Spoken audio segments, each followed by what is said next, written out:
evening, everyone. This is Cilliers Brink. I'm the regional chairperson for Tshwane in Gauteng. And tonight we're having another one of our virtual town hall meetings where we can check in on what's happening in Tshwane and what has been going on and what are we trying to do. So join us tonight. Tonight we've got Cilliers Brink, the Mayor of Tshwane, that will be joining us, as well as one of our new ministers for Public Works and Infrastructure, Dean Macpherson, that will also be joining us in this virtual town hall meeting. If you've got any questions, feel free to post it in the comments and join us, and let's just have a casual engagement and answer all your questions and see how far we are in our mission to rescue Tshwane and take Tshwane forward, and how we can work together in the different spheres of government, provincial, national, to really just bring about the best possible services that you deserve as residents. So let me start off with you, Dean. The political landscape has changed quite a bit after the 2024 election. The last time we logged in on a virtual town hall meeting like this was actually just before the elections, and things have changed quite a bit. No one got an outright majority, and you were one of the people that got appointed as one of the new ministers for Public Works and Infrastructure, and your whole life got turned upside down. So tell us about this, and how have you been finding your new role so far? Yes, it's been the most exhilarating and terrifying time in my life. It's been, I think, 6 or 7 weeks now, and we've been working every day just to get an understanding and a grip of where we are as a department. I'd be lying to you and to Cilliers if I said that all was, hunky-dory in the Department of Public Works and Infrastructure. But we've also found some really fantastic people that want to join hands with myself and the team to build our country, to turn South Africa into a construction site, and to work across the aisle to get things done. Because I think that's what voters said to us in the election, is that no one's going to get a majority. You guys need to find yourselves working together. And so we need to respect that. We need to get on with it. And every day, that is what my goal is to be better than it was yesterday. That's great. And so, your life has been turned upside down for a year now. You've been a mayor now for a year. And what has been your greatest achievement thus far? And how have you been finding your role? So, Cilliers, our essential vision is to create a capital city that works for all of its people. And Tshwane has gone through a lot of instability, a lot of mayors in the past few years. It's a sign and a feature of our maturing democracy. But it's really, really important that we get a stable government, which we now have with the current coalition. And we do a few key things, starting with the financial rescue of the city, making sure that we deliver value for the money that people pay for rates, tariffs, and charges, making sure we get rid of tender corruption and fraud, and that we can actually focus on service delivery to improve the lives of people. That's the original promise that we made when we set out to change Tshwane. For me, the biggest achievement has been to bring in competent management, not politicians, people who are career civil servants like Johan Mettler, our city manager, who's brought in a new CFO, a new chief of police, a new head of audit, of emergency services, of infrastructure. And these people are steadily changing the culture away from one of cadre deployment and jobs for pals and, self-enrichment, to where professionals focus on helping the elected leadership to deliver better services, better value for money, and improved infrastructure. So we see quite a lot of your movement and actions and activities that you do on social media and how you engage with the public. But despite all your best efforts, there's still this move to bring a monk, a motion of no confidence against you, that was supposed to have served last month, but now it's left for next week. Why do you think is this happening? So you must understand that for us to improve services, to get things working for all the people as we set out, we are going to step on a few toes. We're going to set off a few political and economic tripwires. So there are folks who are benefiting. One example would be the waste contract, where we put in certain performance standards for the folks doing our waste collection, the bin lifting. Your trucks can't be older than 9 years. You have to have e-NATIS documents. You have to have tracking devices on those trucks so that when we pay the invoices on behalf of the people of Tshwane, we know where the trucks were, that they were actually, and people complain these areas are dirty. Well, that's exactly why we're imposing performance standards. And I suspect the last motion of no confidence, it's exactly because we threatened certain economic interests in the city. But unless we do so, unless we fix those things and close down those business interests, things won't improve. Now, of course, our politics is also changing. We have new dynamics in the government of national unity. I suppose that also plays a role. But for me, the most important thing is what is best for the people of Tshwane. And that I'm committed to delivering on. So, Dean, Cilliers spoke about all these challenges, people that's trying to benefit from the city. You recently declared a war on the construction mafias. Why do you think is it so important to actually take these bold steps and declare these wars and take on these fights? Well, at the end of the day, infrastructure projects that aren't delivered and handed over on time costs the people of this country, not just financially, but also socially. They're not able to get access to water, electricity. They're not able to drive on roads that are safe. So it's not just about the financial aspect, but it's about people being able to live in a country where they can receive services. Now, these folks are not just benevolent community members. They are highly organized, highly skilled, with very large weapons, and in fact, I'm convinced that they also have access to intelligence because of their modus operandi and how they work. And they have information way before any other information is actually published on contracts and tenders and where the sites are going to be. So that's the social impact side. Then there's the economic impact side. Now, private businesses and private capital don't want to invest in projects that they suspect could be delayed, which then affects their return on investment. So it spooks the domestic and foreign markets, and it makes it harder for us to attract funding. What we have been able to do where these guys aren't around, we're able to leverage state spending. For every R1 that we put in, we're able to leverage R5 in the private sector. So it's very clear to me that the only way that we're going to be able to deal with the infrastructure backlog across the country is to crowd in the private sector. But they're not going to come in for as long as these people are in existence. And we've said no negotiations, no discussions, no talks. The only discussion we're going to have is how long a prison sentence is going to be for them. Is it going to be 10 years, 15 years, or 20 years? Because that's where they belong. They don't belong around our boardroom tables negotiating extortion money for them. So that's why it's a very big fight. It's a fight I'm prepared to do. It's a fight I'm prepared to have.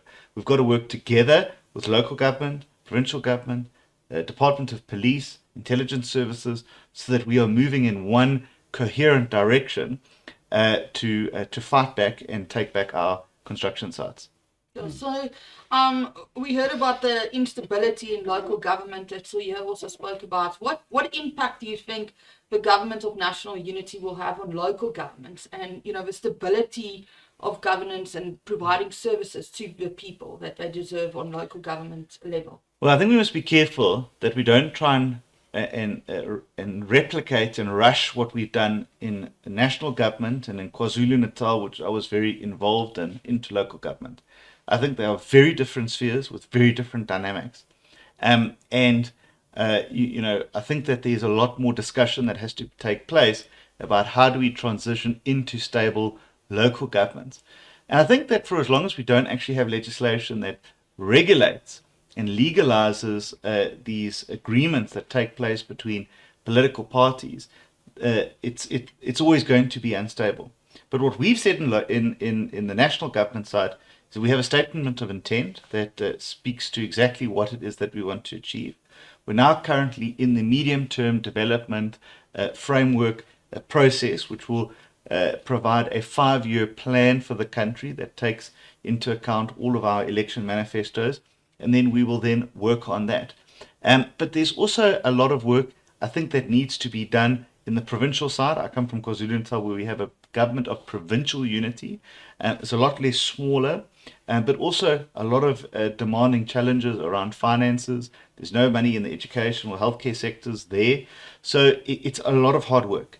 But what we want to do, I think, this is the goal, whether you're in any sphere of government, is stability.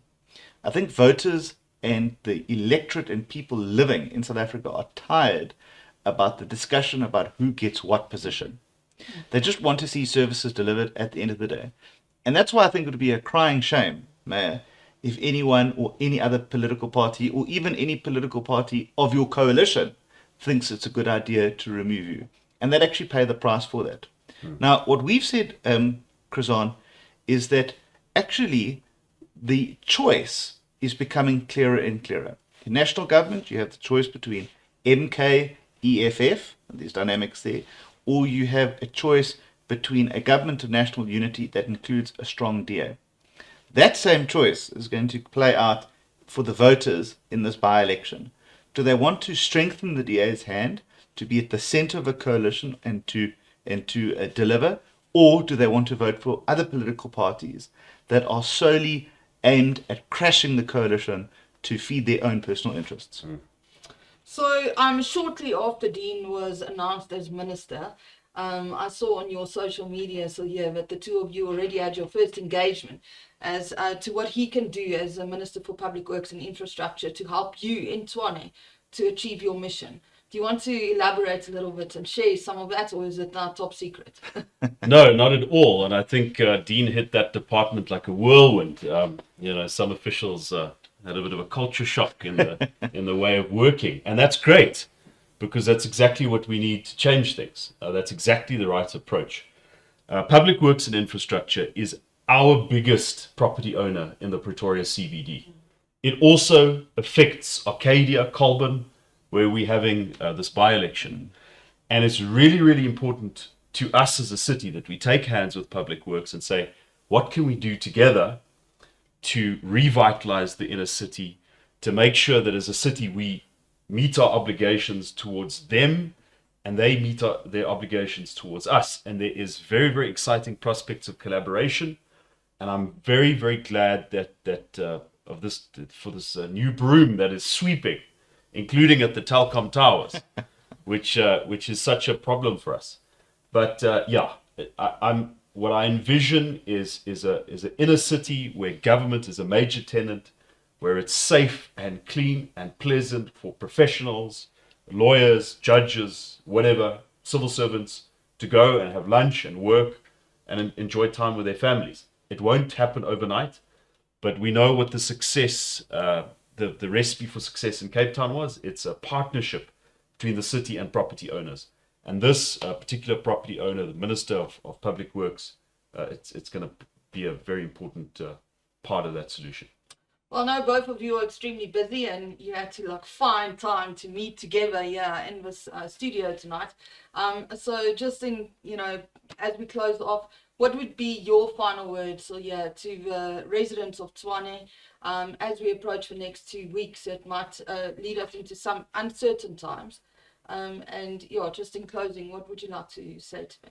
So we are making progress. We've appointed a new top management in the city. We're imposing performance standards for service providers like waste contractors. We are acting against the misspending of public money. Those who are responsible are being dismissed. We are making progress on issues such as Hammanskraal water.